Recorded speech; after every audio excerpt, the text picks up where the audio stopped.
All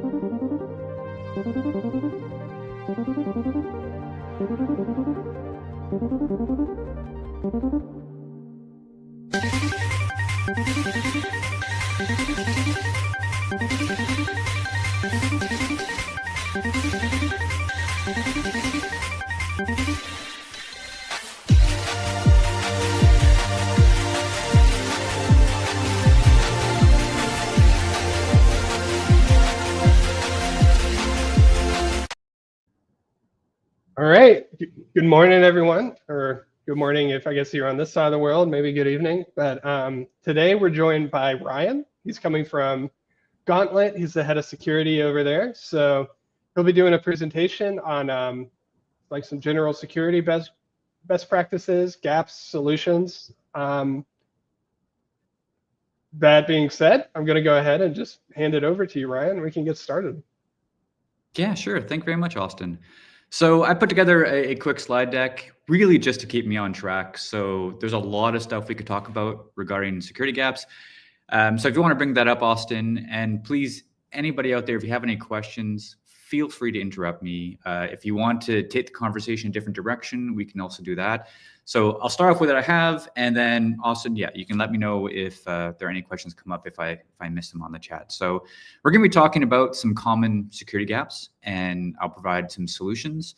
I'm going to talk to it from the perspective of having worked in crypto security for about the last 4 or 5 years. I'll do a bit of a background, but I'm Ryan Wagner, head of security at Gauntlet. Let's see if that works perfect. So I've been doing cybersecurity for about 20 years now. I spent the first bit of my career, about a decade, doing government cybersecurity. So I worked for the Canadian government, protecting networks, tracking threat actors. That's kind of where I got my footing and then learned a lot about cybersecurity. When I left into the private sector, I was doing a lot of detection engineering. So because I had experience sort of tracking bad actors, state-sponsored actors, anything from, Russia, China, North Korea, like just kind of the gambit of actors. I started working on first at Darktrace and then at CrowdStrike, designing the detections to catch things. So within the EDR or antivirus, there's all kinds of ways you can write rules or design heuristics to catch bad actors. And that was kind of my responsibilities, figuring out like what are the TTPs that we can see and how can we, alert people that there might be a threat actor in their environment. I did a bit of security consulting, some MSSP work. Actually took a weird break. So there's a little break in my career where I was like, I just want to do something different. And I was in virtual reality for about a year, just playing around, messing around, trying to figure out if there was any sort of like, nexus of virtual reality and cybersecurity. But from there, I ended up doing leadership roles in crypto. So I've worked for CoinSquare, which is a centralized exchange in Canada. I worked for Polygon, which is a layer 2. They actually have a few different technologies under the Polygon stack. I was the head of security operations at Polygon. Then I went to head of security at Scroll, and now I'm at Gauntlet. Also, in my free time, I do some work on threat intelligence. So I helped found the SEAL ISAC, which is the Security Alliance ISAC. They basically do a whole bunch of threat intelligence gathering across the crypto space. I do a little bit of security advising here and there as needed. And I started to add this to my slide. This was like decades ago. I have a couple of graduate degrees in artificial intelligence. Throughout my career, I've always been trying to figure out like, how do you apply artificial intelligence into cybersecurity? For the first 10 years, it just didn't work out well. I find now it's working out a lot better, but that's just, we can talk about it another time. So let's talk about the threat landscape, especially what I'm seeing from a lot of cryptocurrency startups specifically. It's a very target-rich environment. The bar for creating a startup in crypto and being successful is lower than it's ever been, right? There's a lot of people who can just like have an idea and the tools are available, everything's on chain. Next thing you know, you deploy this idea and you go from having nothing locked into a protocol to millions or billions of total locked value in a protocol. So you have a lot of these overnight successes. And on top of that, because a lot of these teams aren't ready for that overnight success, you end up with, very teams that aren't used to having to manage those kind of assets, who might not be familiar with what sort of cyber threats are out there, which makes it great environment for nation state actors. So you'll often hear us talking about Lazarus, which, they're routinely attacking crypto startups because they're often soft targets. You have organized e-crime groups. Really, because there is so much money to be had, you end up having these like massive e-crime organizations who, they're probably better funded than the teams that are building in this space, right? They're hiring people to work for them. They have their money mules. They have their, exploit developers. It's really is a business, and they can run it very well from certain places in the world, right? That just aren't really, cracking down on those organizations. And on top of that, you've got, we used to talk about script kiddies, right? Who could like write up a Python script or something and, have a social engineering attack, really unsophisticated malware that works. Now these unsophisticated actors have access to these amazing AI tools that are there just that can turn so they have an idea of how they might do a hack, and then they have these AI tools which just help them build out the entire attack, right? So very unsophisticated actors can come up with rather sophisticated attacks because of the tools they can have that are just like kind of free to use. So it's a scary landscape. I spend a lot of time thinking about this stuff and worrying about this stuff. And now hopefully I can share with you guys a little bit of advice on how you might be prepared for this target-rich environment. So often I'll have the images. I apologize. I was in the middle of making this this deck, and I got a security alert that I had to go take care of, so I didn't have a chance to generate images. So you can see lots of blank spots here. But let's talk about some of the gaps that I see in security. So one of the number one things that I see when I talk to a lot of starting companies in the space is that no one actually owns cybersecurity. So there is no head of security, there is no security engineer. The team is probably just scrambling to build and deploy. And while someone might have security experience, they don't have ownership of cybersecurity across that startup. And that's really important. I'm going to talk more about why that's important. There's also lack of visibility. I often talk to companies who don't actually know how things are, like how data is flowing through their architecture. So if you were to ask them, where are the logs for authentication to this particular, bit of your system, they might not know, right? A lot of people just assume the logs exist. If you're building in a cloud infrastructure, for example, you might just have the assumption that GCP is going to take care of all your logs. But then when you go to find them, you might not be able to find those logs. I see a reliance on these low-cost SaaS services or free SaaS services everywhere. I have been in companies where we have more SaaS services than employees because of all the things you can outsource to these, relatively cheap SaaS services. And I'll talk about why that's more a problem in a bit. Lack of endpoint detection and response. So antivirus, EDR, a lot of people just assume that the operating system is going to have that built in. So Windows has Windows Defender, Mac. It's not really sophisticated actors. There's weak info. That's one that a lot of people miss, especially when you're working fast, you're trying to get something out. You may not have had the time to review. A lot of people rely on, especially in the crypto space, the external third-party auditors. So when you're ready to play your code before it goes out on chain, you're going to go and talk to like a Spearbit, an Open Zeppelin. There's about a dozen that I can think of these contract auditors. The thing is, by the time your code gets to the contract auditor, it should already be fairly secure. You should already be confident there are no bugs before you go to an auditor. And oftentimes I see teams who rely on the auditor to find all the bugs. They haven't really done the internal security code review that they should be doing. Same thing with pen testing. Bug bounty, right? A lot of people will deploy a bug bounty program. That's sort of their pen testing. They're hoping that that will achieve, or these bug bounty competitions are also becoming very popular nowadays. But I highly encourage teams just like do some internal pen testing first. Like try to really hard to break your code before you ask the public to try and break your code. And finally, I'll talk a little bit about incident response plans, right? How do you prepare yourself for the worst? Because when you're in that situation, and a high stress situation, money is like flying out of your protocol, that's not the time to find out that, let's say, your ops genie or your PagerDuty setup didn't have the right phone numbers in it, right? And that happens to a lot of teams where they get into a situation when, sorry, I'm trying not to swear. When the poop hits the fan, you don't want to be scrambling to figure out how to get a hold of the founders. Okay. This is kind of a hill I'm ready to die on with a lot of companies I talk to. Hire a security person early, very early in sort of your journey.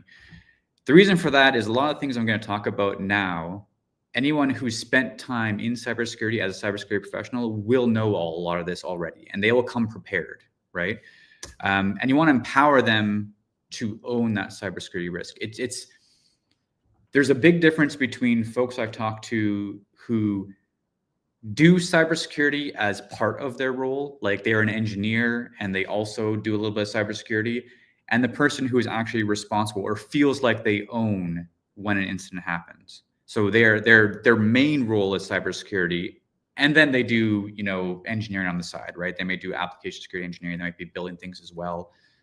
You might not need them to always be doing security, but you want them to prioritize, like your role is security first, and then you do other things around the company, like they might be doing IT or something, right? But I think it's very important, and especially if you are early and you bring on someone with security experience, they can grow into a leadership role later. It's much more difficult when you're already established, you've been doing something for a year and a half, and then you bring in a junior security person because they can be quickly overwhelmed because they have to, reverse engineer your architecture. They have to figure out what have you done, what haven't you done. It's really hard for a junior security person to come in late. But if you bring them in early, then they can grow with your product or whatever you're building. And then it's easier for them to follow along and understand. And again, like they grow along with your product. So, 2 or 3 years in, they may end up being your head of security or CISO because now they have some experience under the belt with your environment.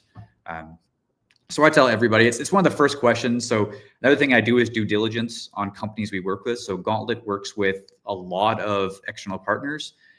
And one of my jobs is to go in and evaluate those partners. So if we are going to put some TVL into a protocol, because that's what Gauntlet does. We're vault curators. So we assess risk across different places where people put their TVL for yield, or their assets for yield. So I have to go in and talk to these companies. And one of the first questions I ask is, who runs security at your company? And if they come back and tell me that it's, the head of engineering runs security, that's a red flag for me, right? Because if you're the head of engineering, you've got a lot of stuff on your plate. You're probably not paying a lot of attention to security. You might be an amazing engineer and you might know a lot about security, but if you don't have the time because your role is head of engineering, the security is not getting attention. So very important for me, even if it's someone junior, hire them early. Get someone working on your project, or someone volunteering, even just someone who is in your sphere, who knows security really well, giving you regular advice. The SaaS trap, this is, I'm seeing a lot of this now. There are so many of these free software as a service, or very cheap software as a service. So like when you go to deploy your first web page, you might use like a Webflow or something, or Vercel is another one I've heard of. There's all these really inexpensive ways you can quickly deploy a web page, and it gets it out the door, it gets it working. Your developers get used to it. But then later on, when you start to ask questions about, okay, well, how secure is this thing? And I just noticed there's a typo here. It's not supposed to be MFS, it's supposed to be MFA. But when you start asking them, okay, well, we really should be deploying MFA across our logins, or SSO, or we really want some audit logging, right? If you're working in finance, you may be asked by some of your clients if you have like a SOC 2 or an ISO 27001. These are like certifications for security. They might ask you about like, do you know, or do you have audit logs for all of your external systems? The tricky thing is a lot of these companies, they know you're going to need these things later. So they lock them or gate them behind an enterprise plan. So for example, I'm not meaning to pick on Vercel. They are very nice for making web pages. I've seen a lot of developers who love that setup. But then if you say, okay, now we want to have audit logs, well, your price is going to go up, and I mean significantly, the budget to basically just get those audit logs, right? Because they know, the sales guy knows that someday you're going to come back. If your company is successful, you're going to need all this stuff, and then they're going to charge you a lot of money for it. So be aware, like when you start to onboard some of these SaaS vendors, ask early, what's it going to cost me later when I want these things? They're really, really great vendors will have audit logs built in. Like it should be a gimme. They should have some sort of good authentication built in from the start. So take some time, make sure you're evaluating all these vendors and these SaaS tools, because once your devs really get locked into these tools, migrating is really hard, right? If you want to move from your web page to a different place, if you want to move your, like Notion, for example, Slack, both of those are very commonly used in startups because, again, they have free plans. They're very cheap to get started with, but both of those require a lot more investment to get like audit logs. I got a table here. It's probably too small to read, but one of the things that we look at Gauntlet is a lot of AI tools. So we're heavily focused on trying to take advantage of new AI tools like ChatGPT, Gemini, you name it, Claude. And OpenAI is one of those companies that, you can anybody can jump on OpenAI and use it, like ChatGPT, and start, getting good response to good queries. The problem is under the hood, if you look at what sort of protections you have very few protections until you pay for an enterprise plan. So like the logins, and that's just a chart of different things that you need. Technically, you're not like SOC 2 compliant on ChatGPT until you get enterprise. It's really quite interesting. So let's move on for that. Just be very aware of sort of, how those SaaS services work.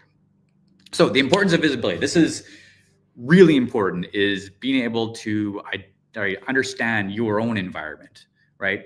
Do you know where, a simple question that's actually really hard to answer a couple of years after you build things, like list all of your cloud assets. Again, people assume this is going to be super easy. You go into GCP, you're like, hey, give me a list of cloud assets. Actually, you'd be surprised how difficult it is to kind of go through and actually pull out like, what is this thing? What is that thing? If you're using Kubernetes clusters, for example, it can be very complicated for like a security person like me to understand like what systems are where. Where are all your computers? Where's all your data? How do you get your logs for different things? Just establishing visibility is super, super important. So that means like log aggregation, for example, and I mentioned this earlier, where are your logs going and can I get access to those logs when I really need those logs?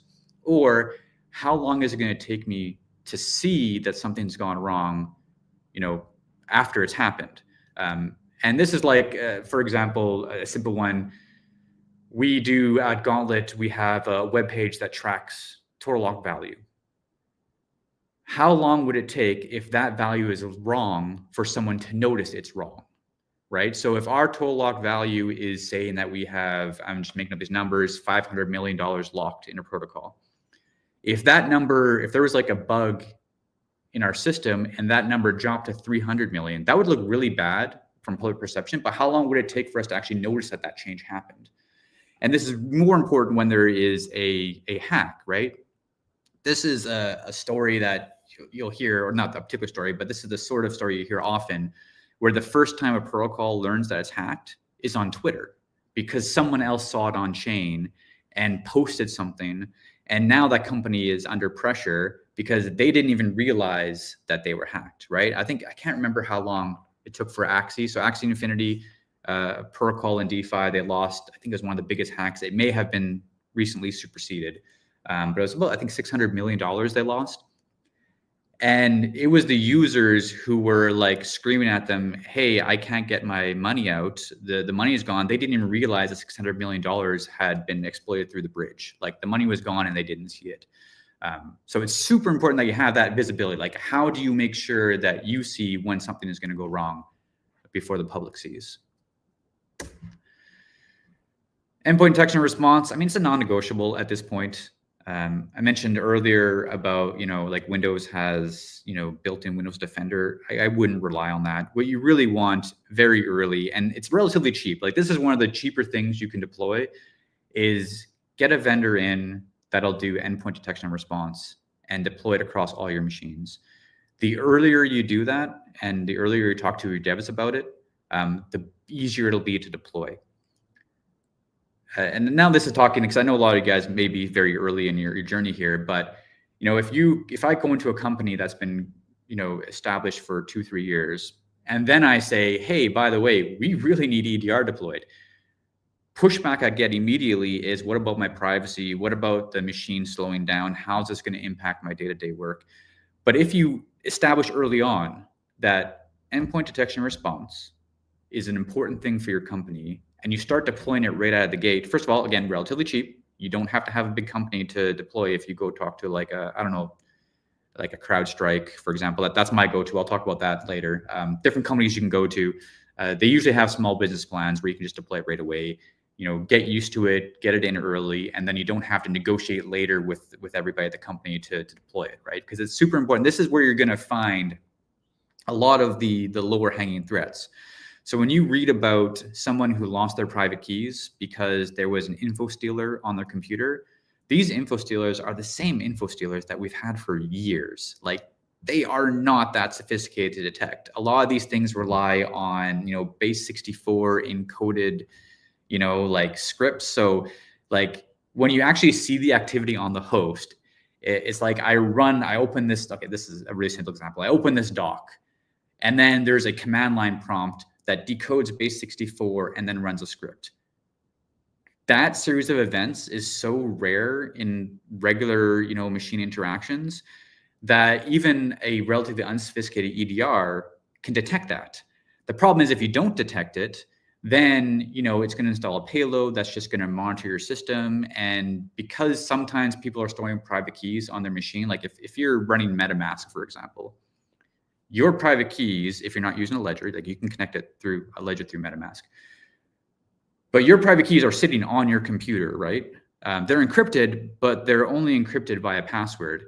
So if I can get a keylogger on your machine and I can sit and observe your machine long enough, you're going to type in your MetaMask password at some point into the MetaMask prompt. I'm going to take that password, I'm going to decrypt your private keys, and I'm going to pull them off your machine. And, it's game over at that point. So EDR is a quick and easy way to get rid of those like easy attacks, because it'll pick it up before they have time to install the keylogger. Likely it'll pick it up before the keylogger is on the host, which means you don't have that problem. You don't lose your private keys. And as much as we like to say, like, we're going to store all of our private keys in hardware wallets, the reality is, if you're starting out, you're probably not using something like a Fireblocks or MPC or something. You were probably relying on private keys on your machines, passed as environment variables into your applications. I see it all the time. It's hard to resist doing that, which means those are susceptible, right? Same with your, GCP. So if you work in GCP, often developers will do that GCP auth login. So you're basically connecting your command line tool. It actually stores your credentials in a JSON file on your host. Not even really, I don't think that's even encrypted. Actually, I know it's not encrypted, which means that when your dev gets up in the morning and he connects his GCP, command line tool to GCP, his credentials are there. Anybody on that host with him can just snag those credentials out of that JSON file and can then get access to your cloud infrastructure. Right. And again, a lot of that is mitigated as soon as you have a good EDR in place. Okay, so let's talk about like a quick security stack. I'm going to talk about Gauntlet security stack specifically in a moment. So things that I think you get a lot of value off right off the bat, even early on, is endpoint security monitoring. So like I was just talking about, EDR, cloud security monitoring. So these often have to be enabled. So GCP, AWS, and Microsoft Cloud, you're probably using some cloud provider. They will have like basic logging, but you typically have to then pay for the security monitoring kind of layer on top of that. I typically go with the cloud native one that's available. So GCP has like command or security command center. AWS has something that sounds very similar. I can't remember what it's called. The native one is usually the easiest to onboard and get going, especially if you don't have a lot of resources to spend on security. So for example, I use the Google Security Command Center. On-chain monitoring, there are a few vendors that do this. Basically, you give them the list of all of your on-chain infrastructure, which is easy to lose track of, right? So I was talking about being able to enumerate all your virtual machines or all your Kubernetes clusters.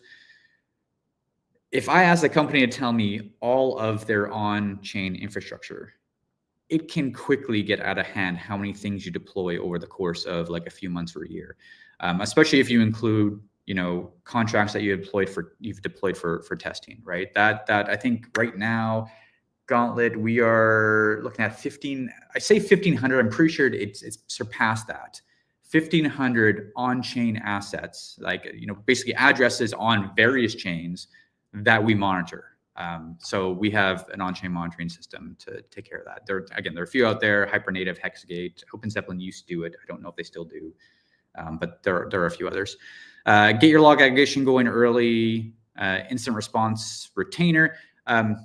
This is good bang for buck typically, especially when you're starting out, is establish a relationship early on with someone who could come in for instant response. So for example, we use Zero Shadow for our instant response retainer. We pay them a small fee every month. And then if things go terribly wrong, I can contact them and they are ready on standby to help us.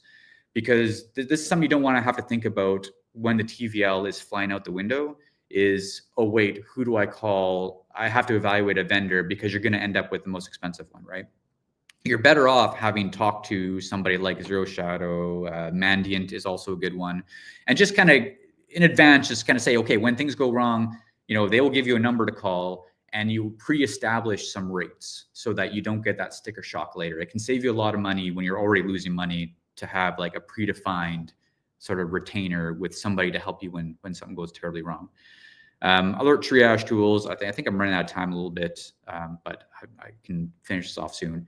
And also just, again, the most important thing is having a human in the loop. Like you could deploy all of these tools, but if nobody's watching, if no human is triaging your alerts or looking at your logs or managing your endpoint detection, then you're still probably going to find out about the hack on Twitter before you can, right? So very important. Have somebody who feels responsible for the stuff. Okay, I can talk quickly about Gauntlet Security Stack. We actually have a whole blog post on this, so there's nothing sensitive about this.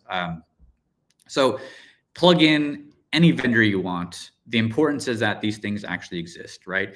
So we've got 24/7 monitoring by Zero Shadow. The reason I have that is because I'm a one-man security show. If I want to go out and have a drink, or if I want to go out and be on a plane for a few hours, I need somebody monitoring things when I'm not available, right? And I do sleep sometimes too, even though I have this this iPhone watch, which this thing will, every time there's a critical alert, it vibrates like crazy. I used to just have my phone, which would go off, but that wake up my wife. She didn't like that. So now I have this thing. So this wakes me up in the middle of the night. But still, if I'm like, driving out to the cabin and there's a dead spot for an hour, I need somebody else always looking at alerts. And that's why we have Zero Shadow. And again, there's a lot of vendors who do this. That's not important which one. For on-chain, we use Hypernative. That's where we can just give that list of assets that are on chain, and then they monitor it for us. We can design custom detections, but this is the kind of thing, like every time somebody is added or removed from multisig, they generate alert.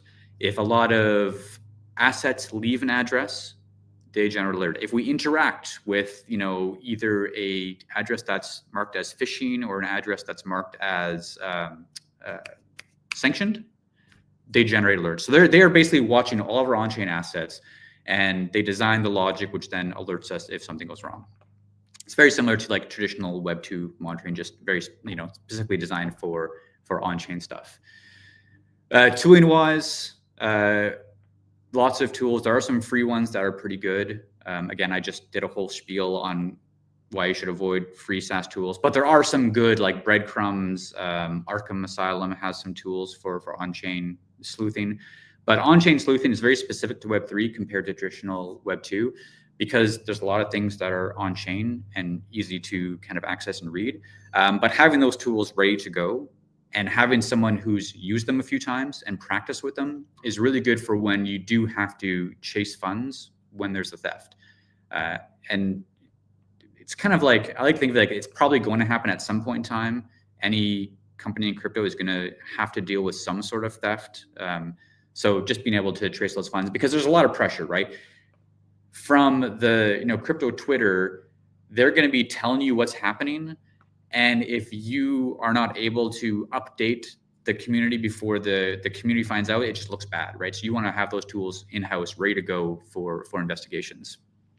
I got my cloud infra stuff, that's GCP. I don't have CrowdStrike on here. CrowdStrike happens to be my EDR of choice. If you hire someone who has security experience, they probably have their own EDR of choice that they prefer, right?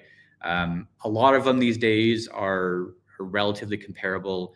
I don't know if Cybereason's around anymore, but there's a ton of, I can think of, like McAfee, Norton. I probably wouldn't go with those, but those are other names. Like there's lots of choices you could have for that. I just happen to have the one that I like. We also have an intelligence source. So that's Seal Intel. Previously it was called Seal ISAC. So Security Alliance, if you've never heard of them and you're working in the crypto space, it's probably a good idea to become familiar with them. They have this thing called Seal 911, which is it's a Telegram bot that it's free for anybody to use. So if you were to be a victim of a theft of a few $1,000s or a few $1 million, you can interact with the Telegram bot. Immediately, you have a whole bunch of volunteers who are going to try and help you triage the situation, right? They're going to do their best to support you. I prefer that folks have their own retainer with an actual company like Mandiant or Zero Shadow. But Seal 911 it's just a community effort, because we know that not everybody has that. So becoming familiar with Seal and that community of people is just a good idea, right? Because they have a lot of great threat intelligence information, a lot of great volunteers there trying to help keep the community safe. So we use Seal Intel as sort of an intelligence source. So we share intel with them, they share intel with us, so we can understand what the threats are. I did have an EDR point here. I just didn't put who it was. So that's our security stack. It's a pretty high level basic one. That's the kind of thing you probably want to be thinking about is all these pieces and whether you have those pieces within your company.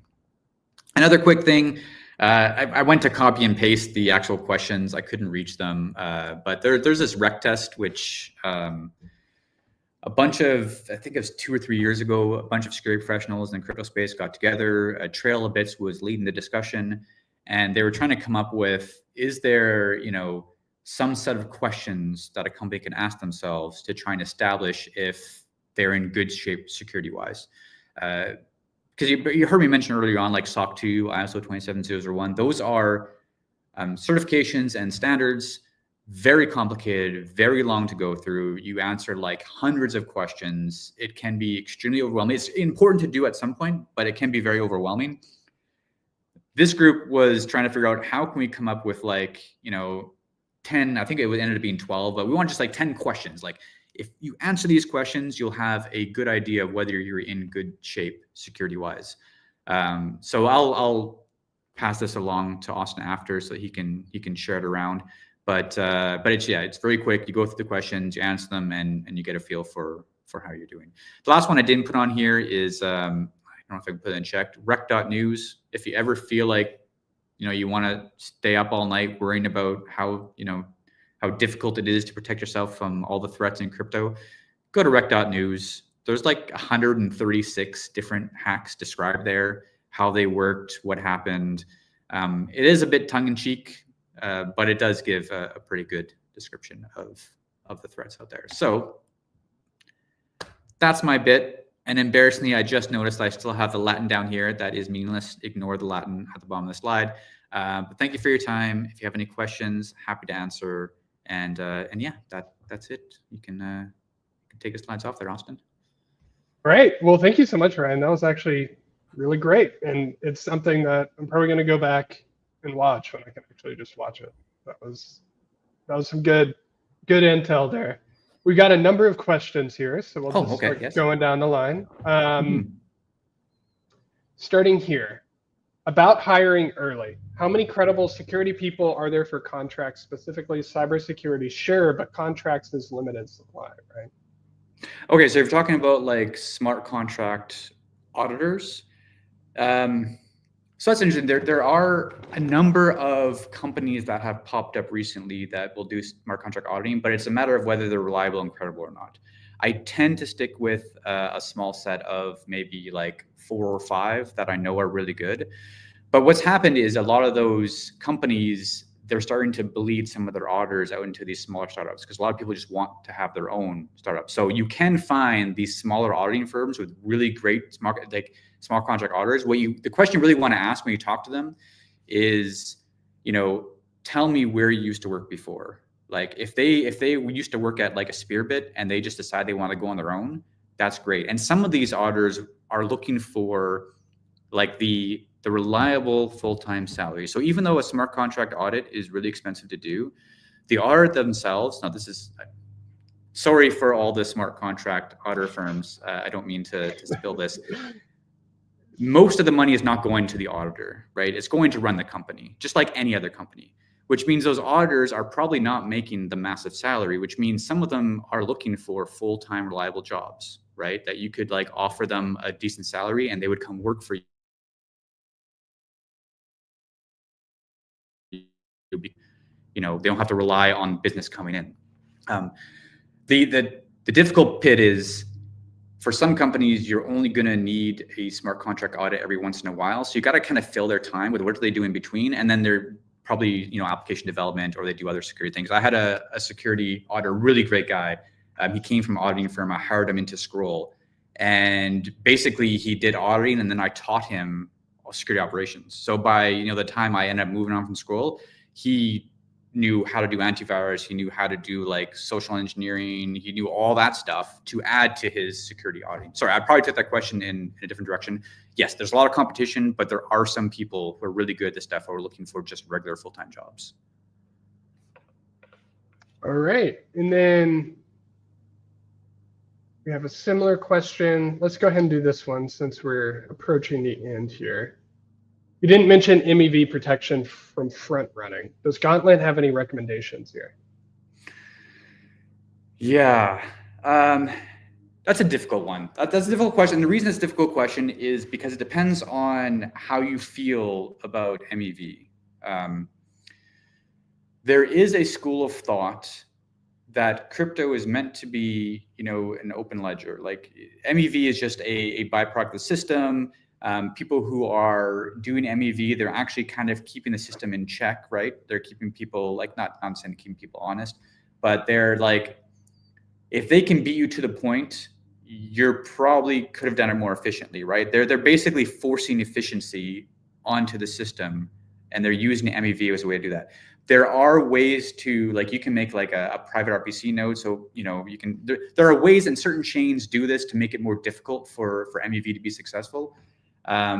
We're not doing a lot of stuff with MEV. And I think that's part of the ethos that this is just part of crypto, right? Like if you're the victim of MEV, you probably did something inefficiently. That's not necessarily how I think about it, but that is a case that is made that this is just the way the system works. It really, if you're not in crypto for a while, it seems insane that that's just a thing in crypto. Like when I first heard it, I brought someone into crypto. Sorry, I do own these hedges. Anyways, I brought someone in crypto. They saw MEV. And the first thing they said to me is, "This is insane. Like this is malicious." And then after a while, they came to realize, "Oh, I guess it's just part of the system." Sorry, go ahead. Yeah, that's a good point. MEV is a complex topic with the ethics in there and everything. And there's I guess some people divide it up into white and black hat MEV kind of, but honestly, it's what keeps all the dexes in balance and everything. But I mean, the good old fashioned standby for MEV protection is, oh my gosh, I just blanked. That's okay. I'll give the answer. The guys that handle all of that's embarrassing because I know someone over there. You want to use, You're talking about flashbots? yeah, flashbots. Thank you so Yeah, much. flashbots. I totally blanked out. I mean, like, that's a little standby there, but there's a lot that can be done. Yeah, sorry, encrypted mempool. That's what I was going to say. Yeah. You know, some protocols, like some changes, the default is an encrypted mempool, right? Sorry, go ahead. Yeah, and then growing on that, I guess this is a background from it. We got front run simply removing liquidity from Uniswap v3 pool. Yeah, that's what's tricky. It's like, I don't know what you could, and you might know something, Ryan, but like if you didn't preset yourself up to avoid it, yeah, it can be exactly. hard to, it's just kind of like, I'm about to get hit when I do this thing. Yeah, no, it's again, it's a very complicated, because ethically it's complicated, right? So I apologize, Louis. I don't have a great answer for that, and yeah, it's like, yeah. And there's also the weird situation where MEV bot ends up with stolen funds. So because a lot of these deposits are run automatically, right? So a threat actor tries to wash their funds through a DEX, and all of a sudden MEV bot front runs it and ends up with stolen funds, and it's like, now it's a real ethical dilemma, right? Well, it shouldn't be. They should just return the funds, but it's like, well, it's funds from, anyways. There's a lot of weird stuff going on in crypto. If that's a workshop that I get a lot of interest in covering, that is something I could potentially schedule. So anybody watching, let me know if MEV specifically is something that a lot of you guys struggle with, and that's something I could potentially set up with somebody in that field, since that is a deep specialty. It is deep. I would come to that, please. Please do that, because I would love to sit in, and because again, it is really deep. Yeah, that is a wild rabbit hole to go down. Let me see. And then this is, I think, our final question here. And it's kind of going off of that first question. When you hire for operations security early, should we bring on a smart contract security expert or a cyber security expert for Web2 backend? And I'm assuming you're strapped, you can bring on one person. Who do you bring on? Yeah, so if you were going to bring on one person, I mean, I'm a bit biased because my profession is security operations. I would lean towards security operations, because then that security operations person can also act as your mediator with your smart contract auditor. So most cyber security operations folks are used to dealing with developers. They often have a software engineering background. So when I negotiate, and I do this a lot, I'll negotiate with the auditors, right? Like, what do I think how long it's going to take them to do it? And I can understand also the results really well. Again, I'm not trying to disparage smart contract auditors, but if you don't have that cybersecurity experience and you're not sure how to interpret the results, you can end up paying way more for security audits than you need to, right? So that security operations person is also going to be responsible for setting up like a secure development lifecycle within your company. So they can help you figure out what SaaS and DAS tools to use, like dynamic and static evaluation tools to set up within your pipeline to try and make sure that bugs don't get out the door, so that you need less on the security auditing side. Having said that, if you can find a smart contract developer with a passion for cybersecurity who is just starting in cybersecurity, that's a great mix, because often those people will naturally become auditors because their interest is in cybersecurity. They're just starting out, right? They know Solidity really well. They maybe haven't built up a reputation as a cybersecurity auditor. Those people are great to have on board. All right, fantastic. Well, I think that sums up everybody's questions here. Unless anybody slips one in the next few moments, I think we can probably wrap it up. We're coming at the top of the hour. Yeah, thank you so much, Ryan. Excellent info. And yeah, send me over any resources you think would be useful to share with people. I'll put those in the chat for everybody to easily access. All right. Well, thank you very much, sir. Have everybody have a good day and good luck with your projects. All right, awesome. Thank you, everybody. See you soon.